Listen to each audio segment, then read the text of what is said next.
The cabin filter is located on the passenger side of the vehicle. Open the glove box. Unhook the dampener arm. Push in on both sides of the glove box to release the stops. Remove the old filter from the housing and clean out any debris inside.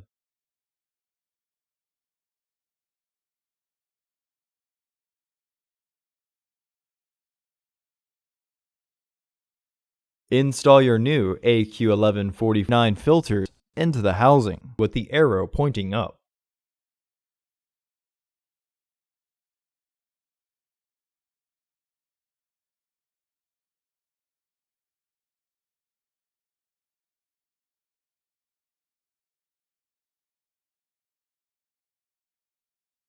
Reinstall the glove box by relatching the hinges. Partially close the glove box so that the stops re-engage. Reinstall the dampener arm. Close the glove box.